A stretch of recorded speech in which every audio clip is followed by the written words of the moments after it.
Welcome everybody to Getting Started with XC Flying with Soham. Soham's one of our established local pilots. He really has, in a fairly short amount of time, gone all around the world and done all kinds of flying. And we're really looking forward to hearing him talk on the subject.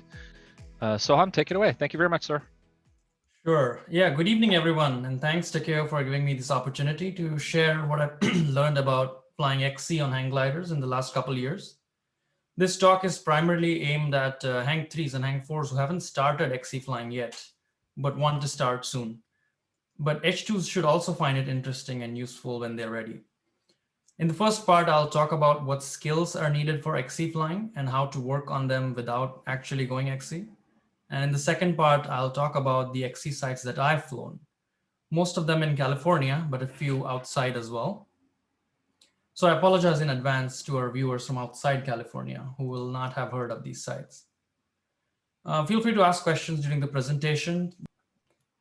Okay, so let's get started. I'll give a brief note on my flying career, so hopefully you think I'm qualified to give you this lecture. So I took lessons right here in the Bay Area at 11, like many of you, starting in fall 2014, and flew my first XC flight in summer 2017, just before I got my H4. Now I have over 300 hours at inland sites, that means excluding Fort Funston. My first serious XC flights were at a mentored competition in Florida in 2018, and I'll talk more about that later. I have participated in 3 competitions so far, all in the sport class. That means not flying a topless glider. I did well, but I did not win any prizes. And 2021 has been my best year so far. I flew almost 900 miles in 16 XC flights last year. 3 of those were around 100 miles.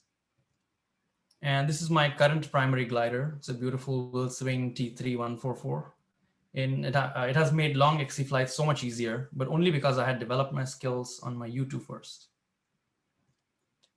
So let's start by defining a cross-country flight. At a minimum, this is a flight where you gain some altitude after launch and fly away from the usual LZ, mentally prepared to land somewhere else. And it still counts as an XC even if you return, so long as you go out of glide range of the main LZ. A more typical, respectable XC flight is when you fly for an hour or more and cover 10 miles or more. Why should you go XC?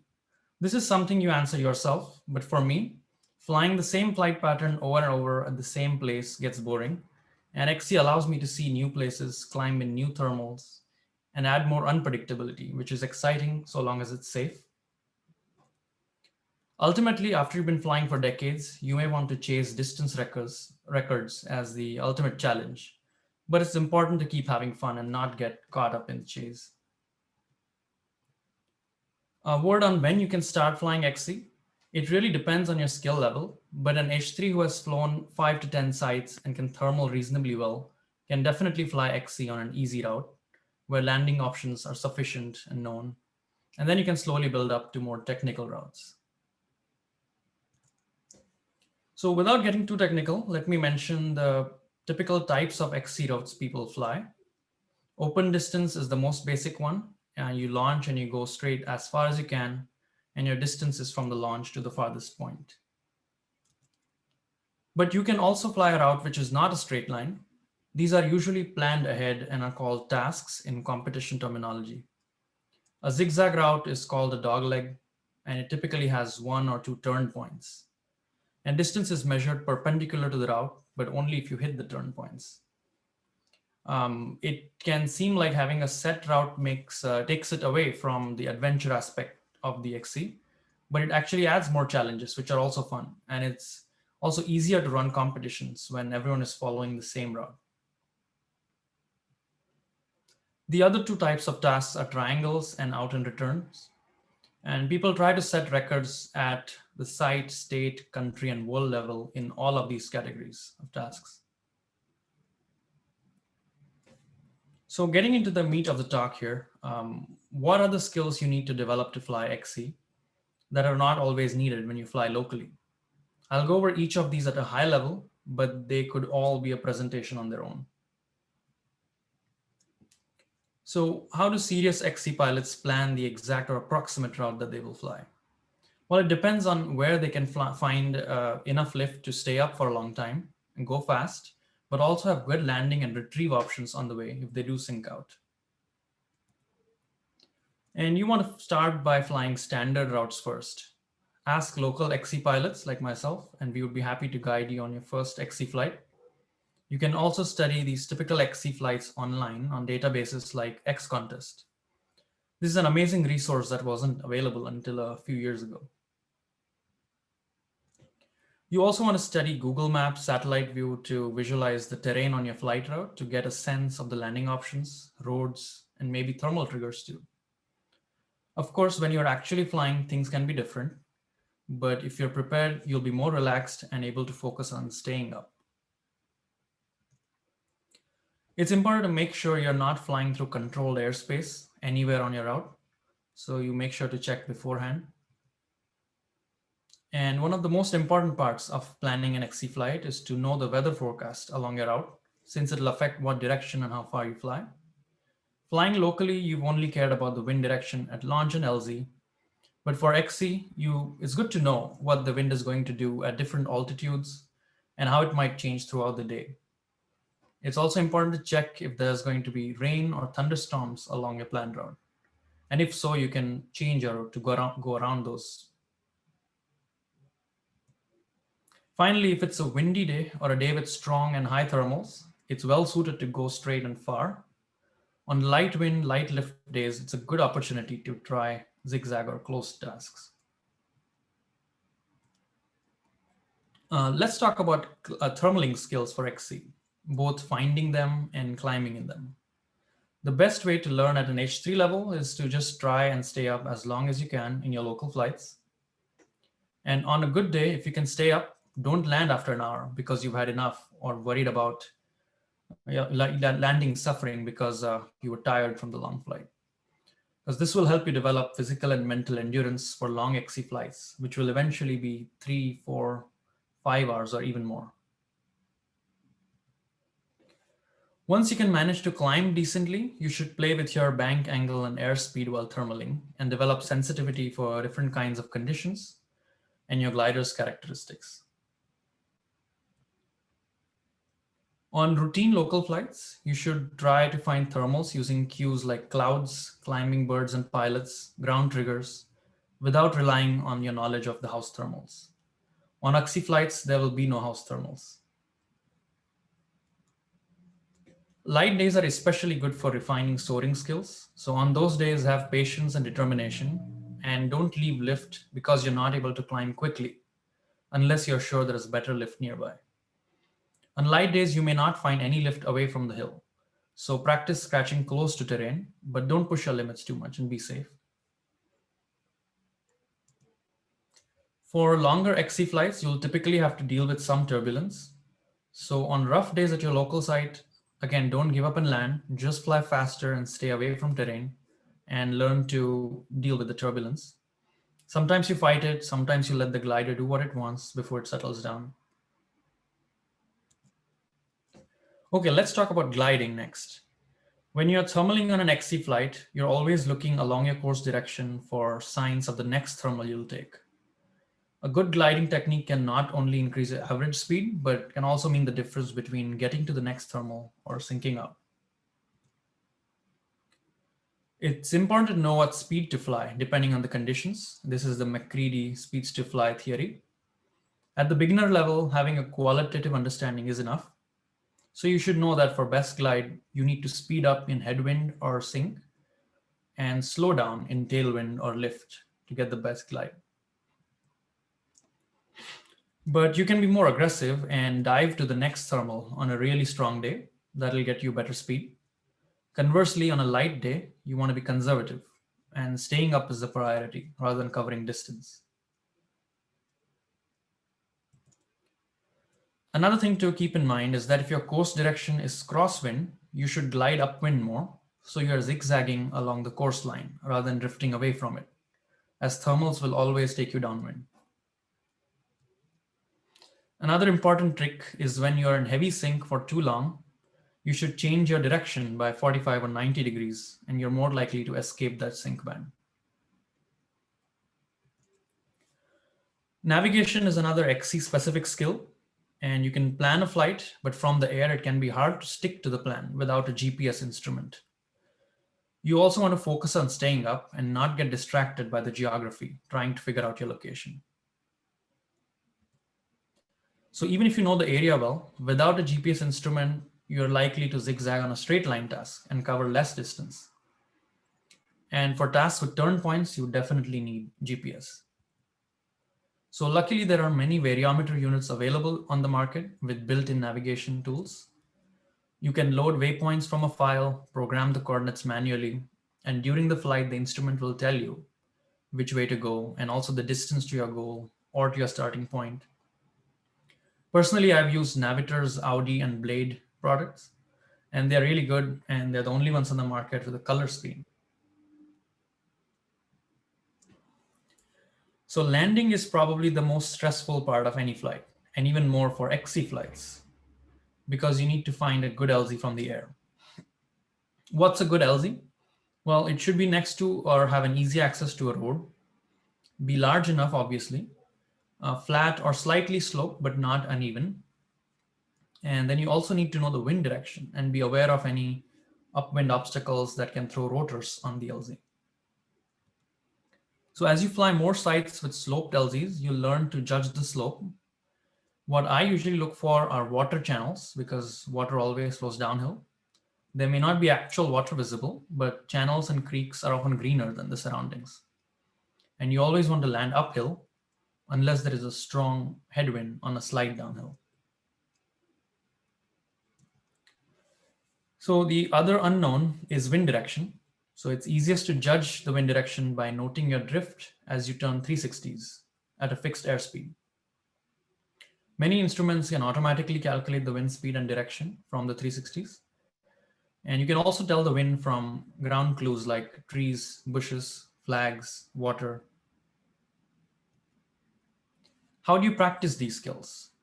Well, as you work on your H3 hours, try to fly just as many sites as you can.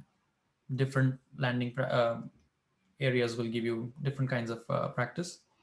And try different approaches at the same site that you fly regularly when possible, especially when the wind is light. For your first XC flight, you should pick a good field not far from the main LZ and check it thoroughly from the ground. But don't put a windsock or streamer and then try to land there. That's what I did for my first XC from Dunlap. Last but not the least, when you go far, you need someone to come get you. So not having a chase driver is the biggest reason most pilots rarely fly XC. But it's not that hard to find them. You can bribe friends and family occasionally. The most reliable method is to form a group of pilots where one pilot becomes a driver for the rest and you rotate. If you can find a ride up to launch, then even the driver pilot can fly. He or she just needs to land by your group vehicle and then chase the pilots who went XC. You should treat your driver well, pay them a good amount, keep them comfortable and entertained, and try to land at a place that's easy for the driver to find and get to. By a paved road is best.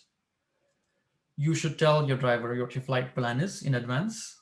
And if you follow these basic rules of etiquette, you're more likely to have the driver come back to you. So how does your driver chase and track you? There are three ways. Radio is the old school way, but you need line of sight and cannot always give your exact position. But it's great for talking to the driver and other pilots during flight. But these days, our smartphones also have good GPS tracking apps. I use Life 360. They work great so long as you're in network range. But when you're flying in backcountry out of network range, you'll want a satellite tracker like a Garmin InReach or a Flymaster. These devices will work anywhere since they use a global satellite network, not cell towers. And they also let you message your driver with your position after landing. And they have an SOS button, which will connect you with a local emergency responder, which can be a lifesaver if you crash in the middle of nowhere. You should fly XC with at least two of these tree tracking methods. One last XC skill to develop is the minute-to-minute decision-making intuition, in terms of where to go next. I've intentionally left this slide blank because I don't think there's a recipe for this beyond what I've already covered. And you develop this skill on your own as you fly more and more. Okay, part two, I want to go over the main XC sites that I've flown and give you some information so you can fly there too. The first one is Mount Diablo, which is our Bay Area's closest and best XC site. In this picture, I'm about 15 miles from Diablo, which is on the horizon in the middle, with Los Vaqueros Reservoir in the foreground. Unfortunately, you need H4 to fly from Diablo, but that should be the biggest motivation to get your H4 quickly. We have a local group of pilots who fly XC from Diablo regularly when the season is on. And the geography of Diablo is quite interesting. It's a tall mountain surrounded by low hills and flats, so it doesn't give an easy high ridge that you can follow. We can usually go XC if we can get up to 5,000 feet at Diablo. But for longer XCs, you need better conditions that are typical of northwesterly cold fronts that come in spring and fall.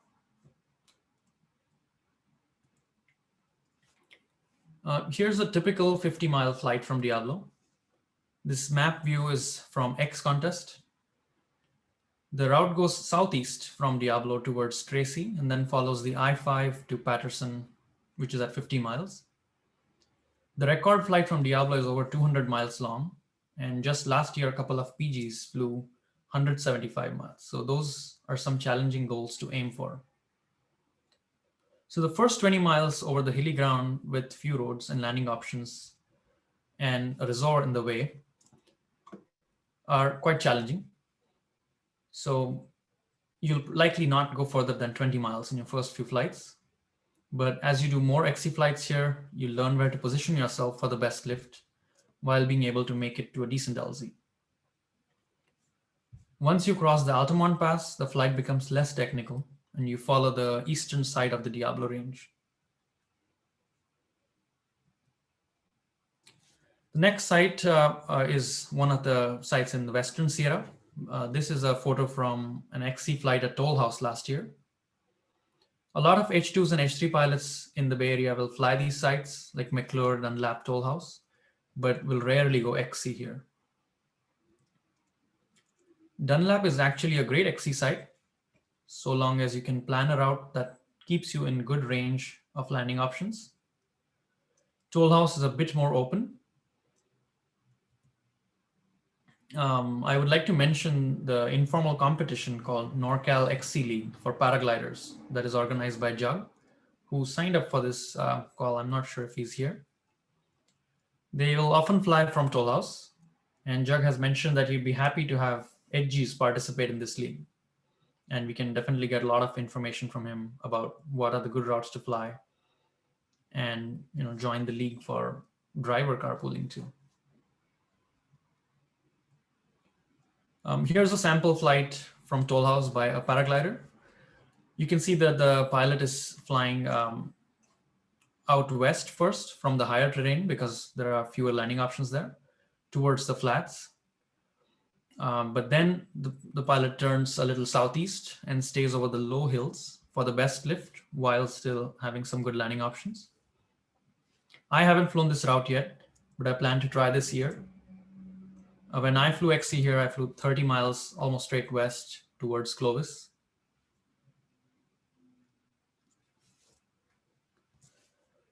All right, on to some easier XC sites like Slide Mountain. This is a photo of Lake Tahoe from 11,000 feet at Slide. Where is Slide? It's close to Reno on the eastern edge of the Sierra. The peaks here are about 10,000 feet high, and the valley is at 5,000 feet. It's close enough from the Bay Area that it can be a weekend trip. For drivers, you can either pool with other pilots or get in touch with the local Nevada pilots, and they will help you find one. They're pretty active and fly regularly. The XC potential is really good at Slide, and you can fly north or south, tracking the Sierra and Highway 395, or go east into the Nevada desert. The record flight is, I think, over 200 miles on a rigid wing, and even PGs have flown over 150 miles. Here's a sample XC flight to understand the geography. You can see Lake Tahoe in the bottom left with Reno on the top left.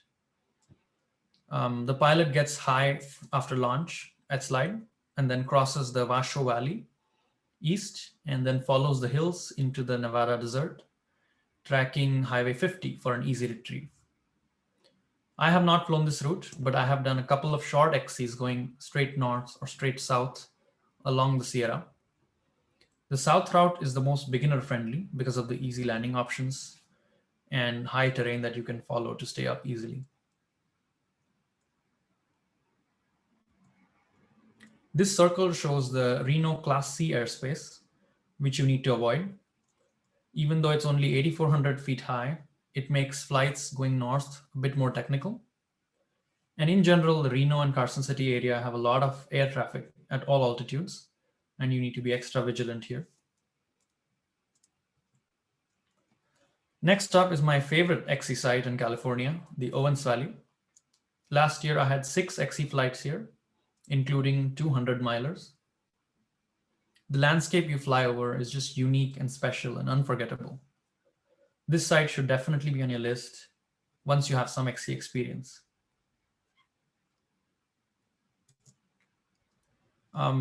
So the Owens Valley is a 100-mile long, 20-mile wide valley at 4,000 to 6,000 feet elevation, with high mountains towering over it at 12,000 to 14,000 feet on both sides.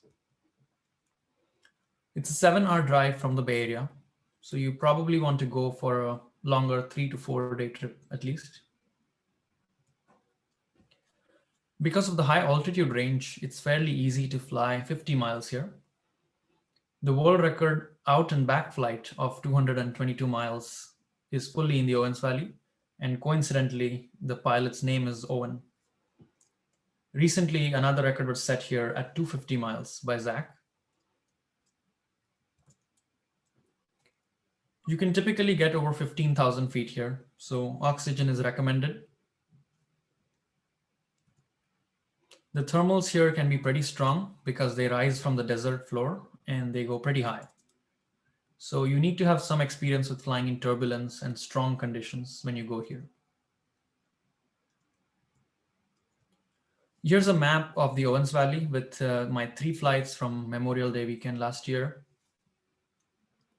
The blue one is the usual 100-mile route, which follows the Sierra on the west side and halfway crosses over the valley to the White Mountains on the east side.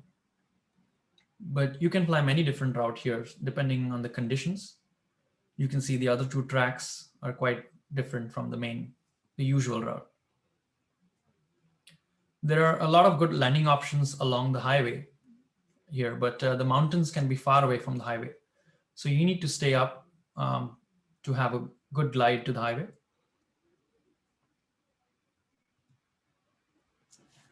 The last California site I will mention is Lakeview, which is a small town in Southeast Oregon. There used to be an annual Edgy event hosted by the town until about 2014, I think. And there are still street signs in the town showing hang gliders. Just like Slide and Owens Valley, Lakeview is on the eastern desert side of the mountains, with the valley at 4,000 feet and some mountains at 10,000 feet. The desert thermals can go pretty high, 6,000 to 8,000 feet over the valley. There are quite a few launches in the Lakeview area, meaning many XC possibilities. The 3 that I have flown are Sugar Hill, which is the most popular, Black Cap, that's lower but next to the town, and Abertrim, which is where this photo is from. This region is called the Modoc Plateau and has quite a few rims, which are flat blocks of land lifted up by volcanic activity, forming long vertical cliffs. Quick review of a typical XC flight from Lakeview. This launch is from Sugar Hill, which is at the bottom of the map, going north along the Warner mountain range, keeping the Highway 395 on glide for landing. Unfortunately, there are a lot of unfriendly landowners here, so you definitely want to talk to a local before flying here. When we went here in 2020, we hired a local retired pilot to drive and guide us.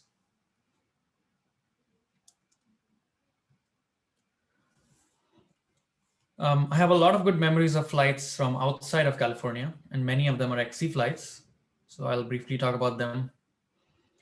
It can seem challenging to set up logistics to take your glider to a faraway place that you don't know anything about, but it's possible with the right information and connections. The first step is figuring out if you want to take your own glider or borrow or rent a glider from someone at the place you want to fly. Most of the time, you'll want to take your own. So if you decide to go to a competition or a club event, you may be able to find a glider ride with someone driving from California to the location, like I have done in the past for 3 events. If you cannot find ground transportation, then you can take the glider with you on the airlines. I've done this twice now, and it's a lot of work, but possible. You want to be going for at least a week-long trip for it to be worth the effort. I've used both Southwest and Alaska Airlines. Short packed my glider by removing the outer leading edge and then packed the glider in the bag with a lot of foam padding so it's not damaged during transport. I have a special short pack padded bag that Willswing used to make. Not sure if they're still planning to make it. And the short pack is not hard to do or undo. It just takes a half an hour if you know what you're doing. The biggest hassle is actually taking the glider into and out of the airport because you need a ride both ways. What we've done in the past is get a rental vehicle at the destination airport that has a roof rack and then carry some additional packable racks with us. So we can just set up our own rig at the airport. So let me talk about Florida, which was the title photo of this presentation. I went to Florida for 3 competitions starting in 2018. It's one of my favorite places to fly because it's so beautiful. It's green with lots of lakes in Lake County. And it's not too technical. And then there's an active and friendly edgy community. As you may know, Florida is flat, so the only way to launch is towing, and aero towing is very popular in Florida. Towing has many advantages over foot launching. The wind direction is not too important so long as you tow into headwind. And you can have several flights in a day without having to pack and unpack your glider every time. As for XC flying, the constrained geography and considerable land development in Florida means that it's hard to find a long straight line route. But smaller tasks are more convenient. That said, the record distance is over 260 miles into Georgia. There are many open fields and pastures for landing, but sometimes you may need to go around unlandable developed areas unless you're very high. Top of lift can be 4,000 feet on an average day to 8,000 feet on a really epic day.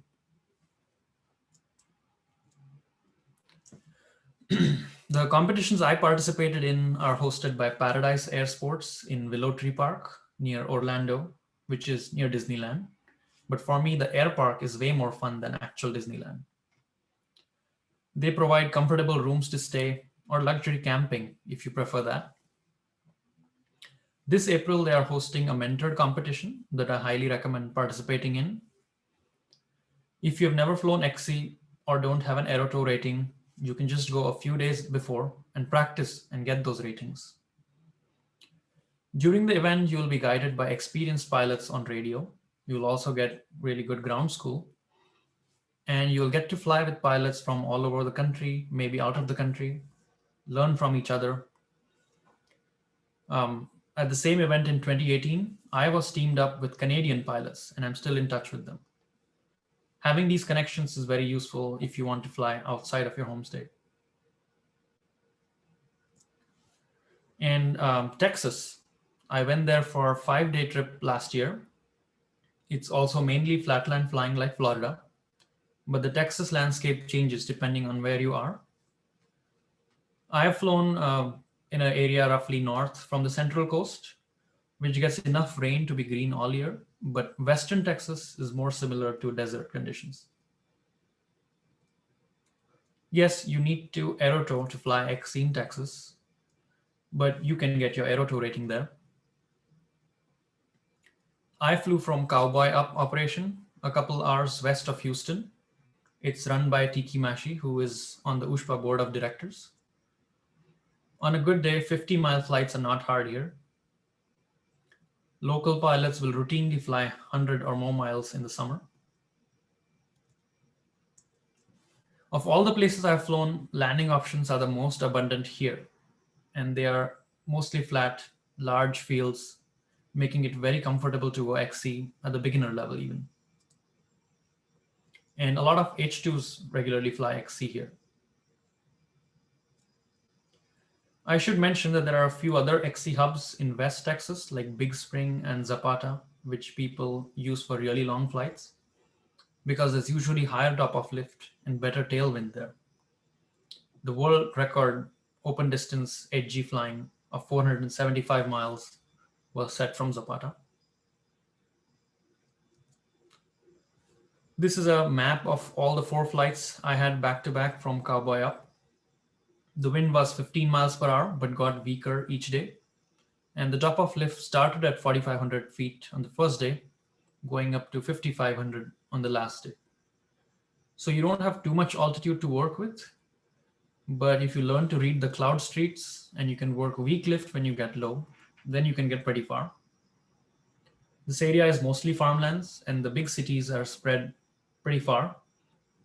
So landing is not a big concern, like unless you're below 2,000 feet. That's when you start looking for LZs.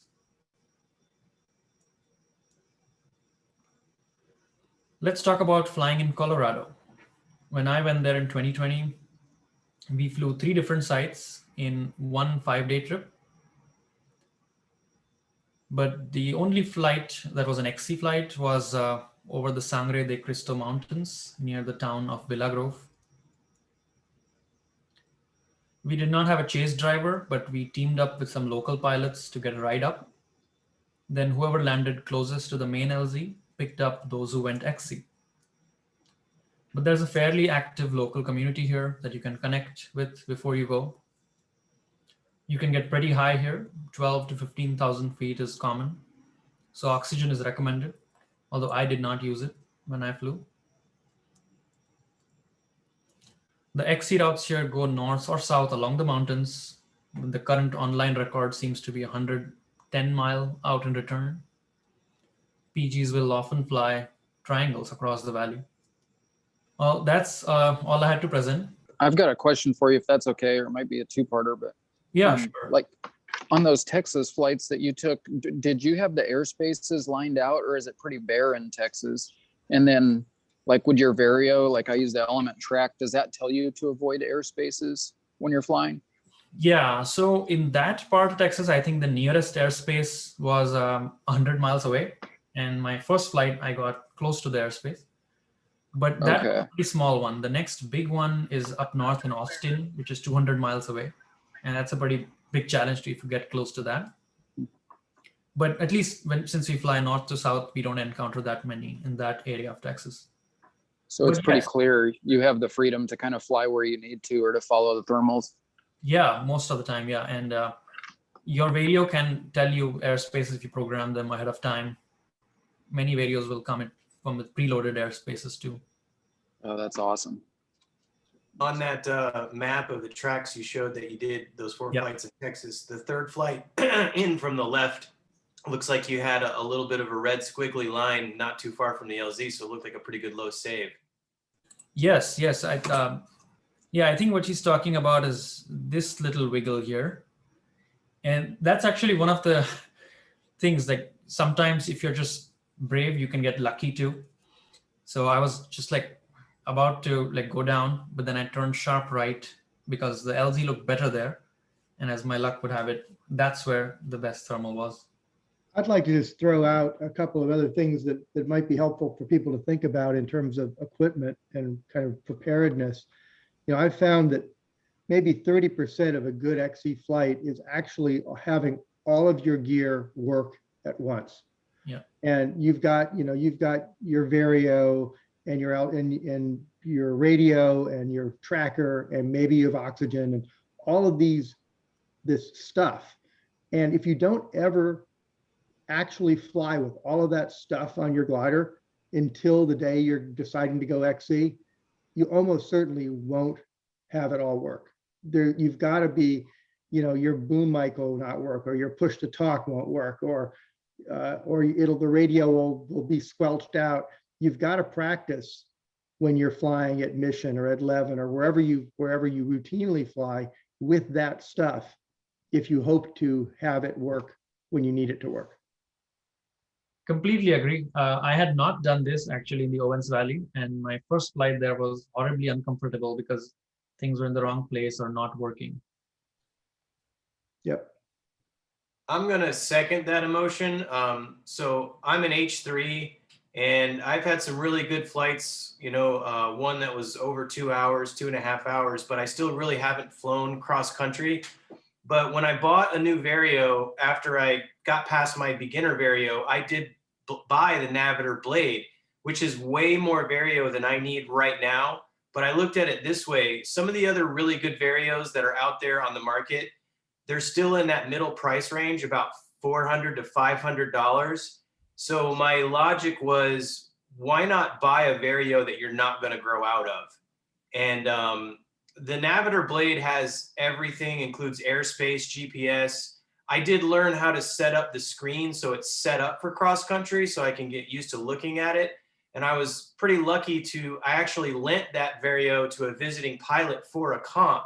So he programmed all the normal waypoints in for the comps that we use on Crestline. So I already have them in there.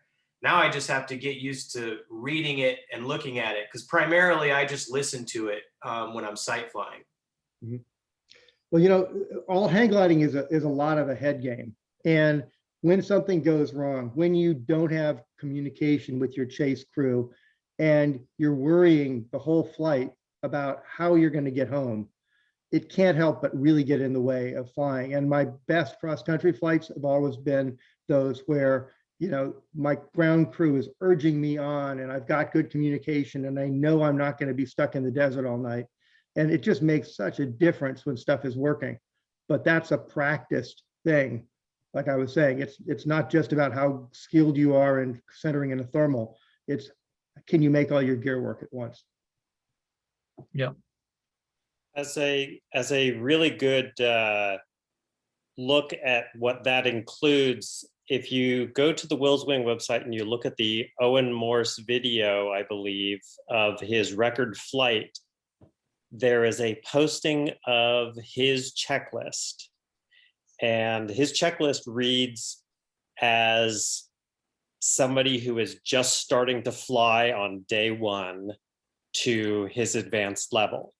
It includes the most unbelievably mundane and fundamental things, so that he had all of his ducks in a row for that magical day.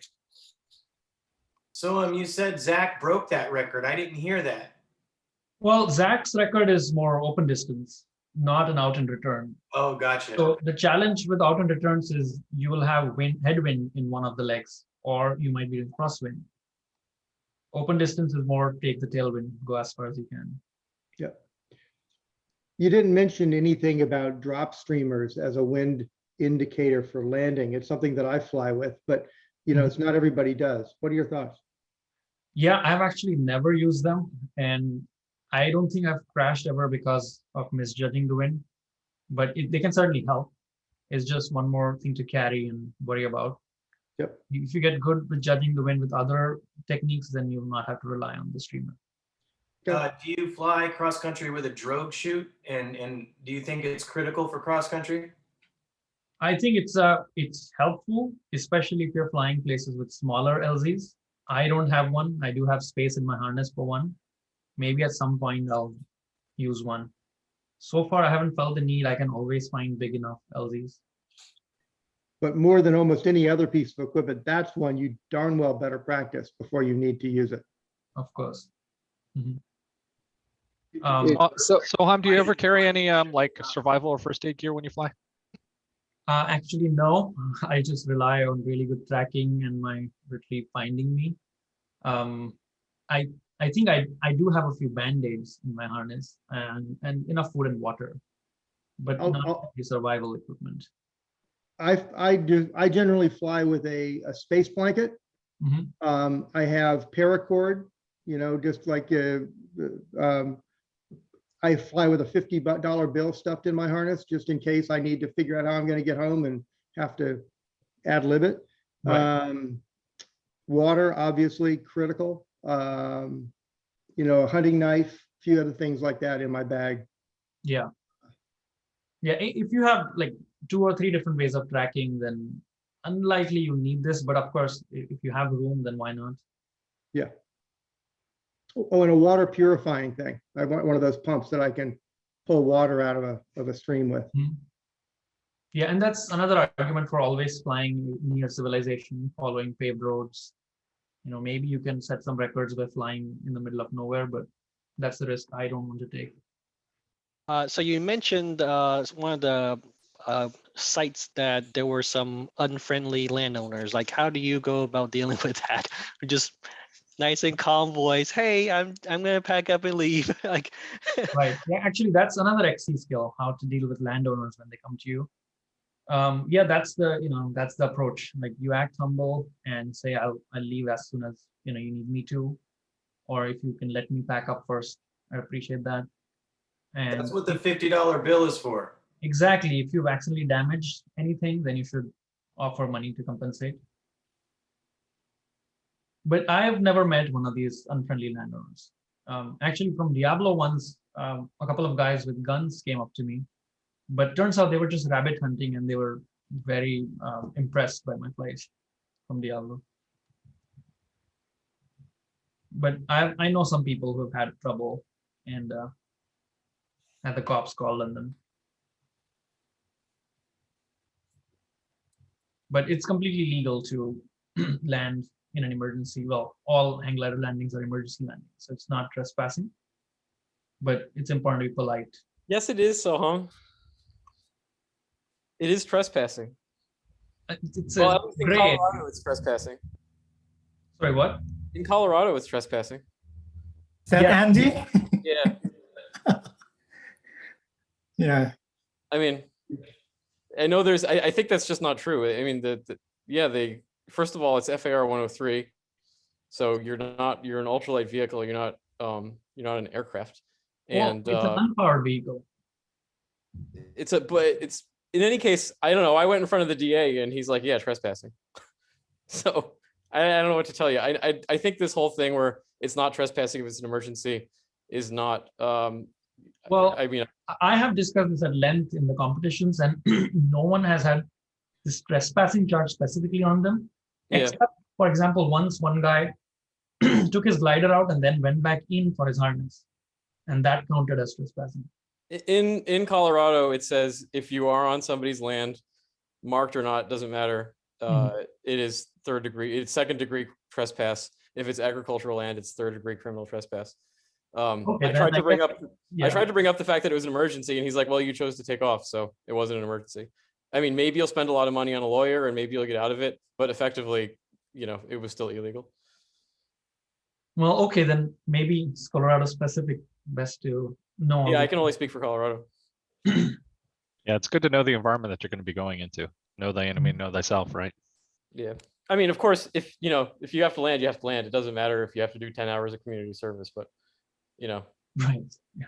I guess I overestimated the get out of jail free card if it's an emergency, which did not even apply at all. On a couple of occasions, I came back to a farmhouse after having landed and I was very, very polite and very apologetic. The guy wasn't happy. I came back with a fifth of Jack and he was happier after that, and just to try to make it better for the next guy. Hopefully he wasn't an alcoholic. I pushed him off the wagon. Or a little bit of cash, or just being nice and friendly probably goes a long way, I'm sure. Yeah. I was really friendly and he was friendly back. He said, yeah, it's fine. Don't worry about it. Just, yeah, when you leave, just go ahead. But the sheriff will be here soon. You can talk to him. Yeah, well, could be That's worse. pretty bad, though. Hey, Soham, I was going to ask you about competition, if that's okay. And it might be a whole nother talk, but like, is there a good way to get started out with XC competition, or just get some flights in? And then what level do you think you would need to be at? Like, do you need to be an H4, or can H3s go out and fly competitions? Yeah, great question. And competition is somewhat of a separate topic, but I can answer this in brief. So as I said in the talk, that going to one of these Florida events is the easiest way you can get a concentrated amount of flying quickly.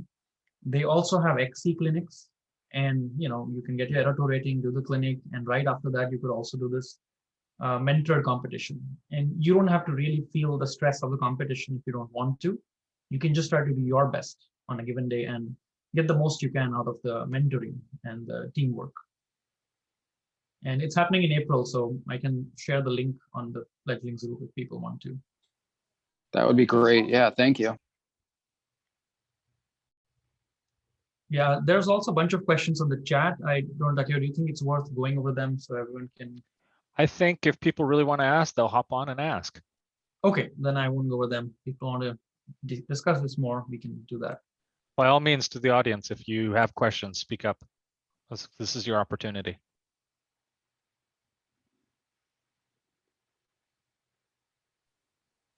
I got a quick one related to, you said you flew your glider Southwest and Alaska.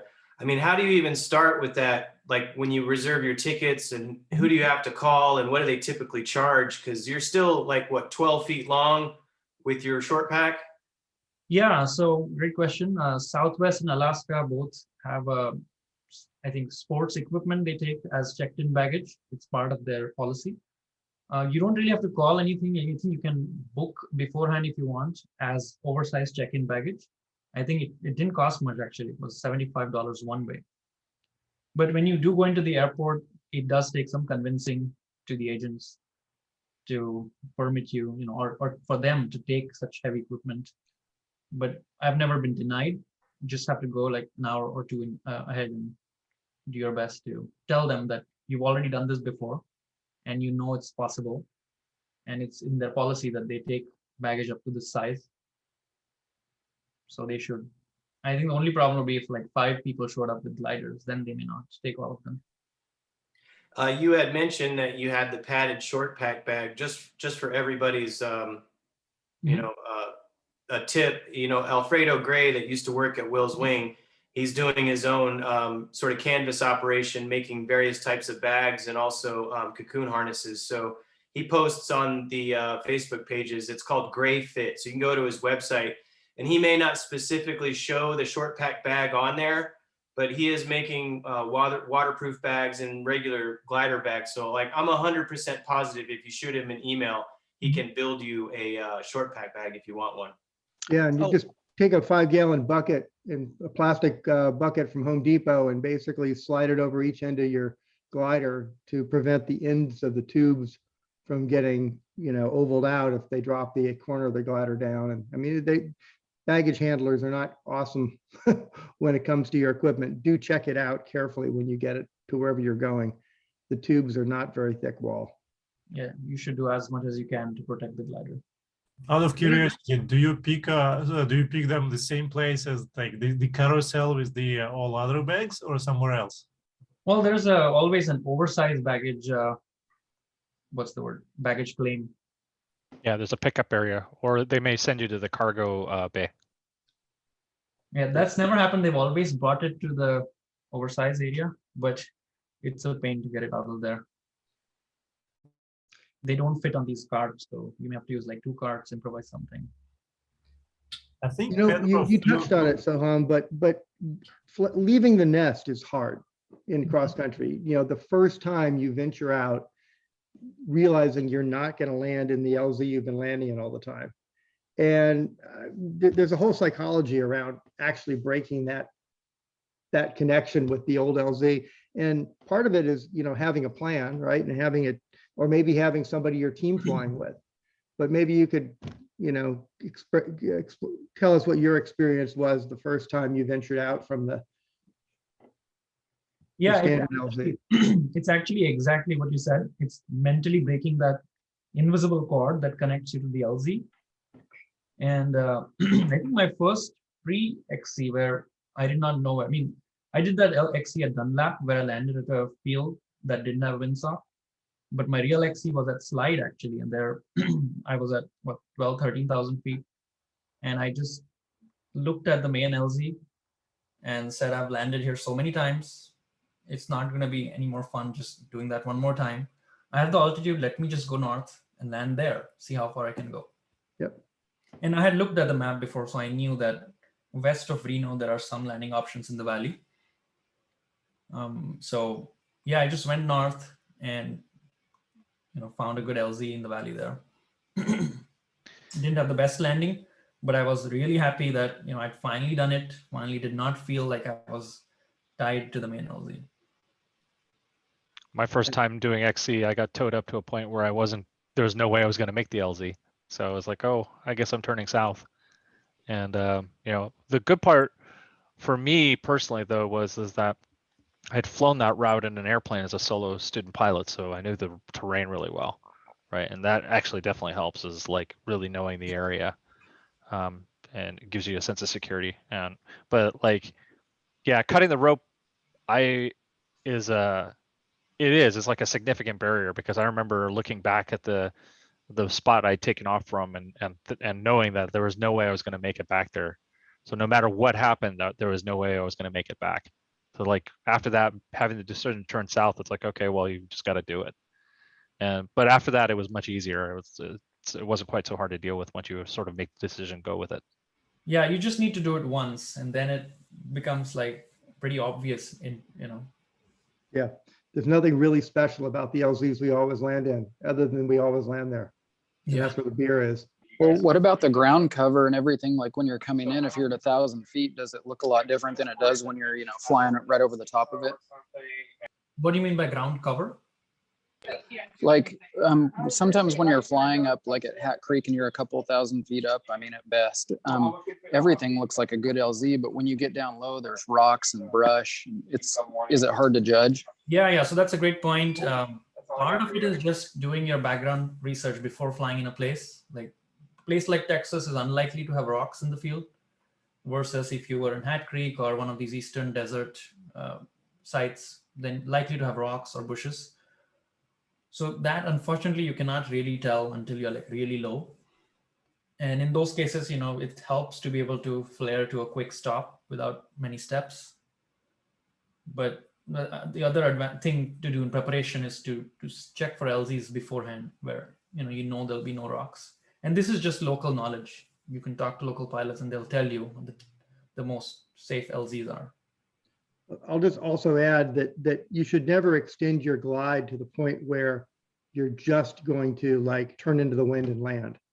If you've got good landing fields under you that are safe, and the next field and the next field after that you've never actually seen before, you're way better off sticking to what than pushing for that extra quarter mile down the road. It's not going to make a difference in your life. Well, it could, not in a good way. So you go with what and always make sure you come into an LZ with enough time to actually do a couple circuits around and make sure that there's no surprise power lines and fences and the surprises that you don't want to find out on final. Yeah, especially on the first few XCs, you want those 2,000 feet to mentally plan your approach. I was going to say, for the Bay Area pilots who might not have made it down to SoCal that much, Crestline is a great place to learn XC, because I've had long flights. I haven't really ventured that far from the LZ just yet, but somebody had asked earlier that, are there comps that like H3s will do? And the answer is definitely yes. So, we had one last spring. There were plenty of H3s that that participated on, Sport 3s and Sport 2s. The thing about Crestline is that the back ridge is very well defined, and there are good bailout LZs. There's a few things you can spot from the sky, like big washes, open lots of land that don't have any development on them and things like that. But the local knowledge there is excellent. and you can take baby steps. You can just sort of like, you know, from the normal sight flying in Crestline, like the first spot that you could go off to the east is if you can make it to Strawberry. And if you make it to Strawberry and you climb up, you can come back. So you can just do those things one at a time. And if you're going to do a trip down from the Bay Area, I mean, you can come down to Crestline and fly for a week because, you know, starting in the spring through the summer, it's soarable every single day. Yeah, I've never flown Crestline XC, but I would really like to try. It does seem a little bit challenging from the LZ perspective, but local knowledge helps a lot. Soham, there's a question in the chat. Soham, I fly a U2. Since you fly a U2, I'm curious to know if removing the plastic coating from the top wires is going to help increase the glide ratio. No, Maybe that's more a Tom question. Yeah, I would not bother with that. I think a harness would make a much more difference in the glide. Yeah, I would agree. Also, for the people that are local, you know, one way that you can sort of understand like what certain areas look like from the air. A lot of us are airplane pilots, and I personally am always looking for a backseater. So if you want to take a ride, let me know, and we can pick a spot and try flying around that area and see what things look like. And Soham's right, like it doesn't, when you're up in the air versus like what it looks like at ground level, sometimes it's actually even good to do the comparison, like go out and walk a field and then fly over it like 1,000 or 2,000 or 3,000 feet and see what it looks like and see like how the features develop as you get lower. So airplane is like one of the other good ways to do it that's fairly low risk. Yeah, it's a safe way to do it. Looks like there was a good discussion about the Owens Valley season and details on the chat. I don't think we need to go over it, but basically, yeah, you can fly it on a Sport 3 and, you know, you just need some experience beforehand because it's somewhat of an advanced site.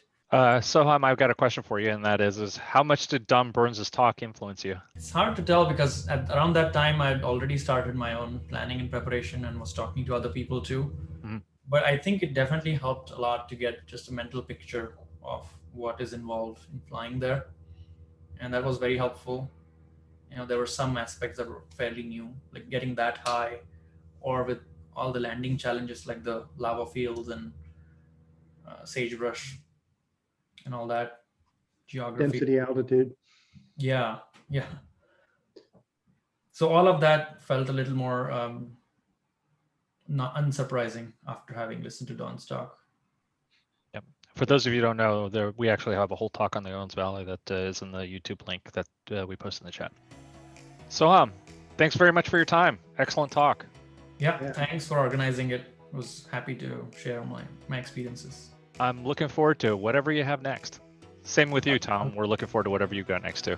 Hey, Soham, and thank you for the great content. I really like your videos on YouTube. Yeah, of course. There you can learn more about these sites. Definitely. Okay. Thanks very much. Look for the next talk. Actually, we have another one coming on later this week on Friday about basic radio use in flying. So stay tuned for that. We're hoping to see some more talks come out of the Southeast group. They just really had an excellent one on assisted wire Windy Cliff launch. So we're expecting to see a few more out of that. And of course, there's always the YouTube channel. And if you have comments on questions or things to say about how we can make these seminars and webinars better, please let me know. I'm all ears on how to continue to make better content for the community. So thanks for everybody coming. Thanks, Tom and Soham especially. Appreciate you participating, and we'll see you soon. Thanks, Soham. Good talk. Yeah. See you guys. Bye. Thank you guys. Bye.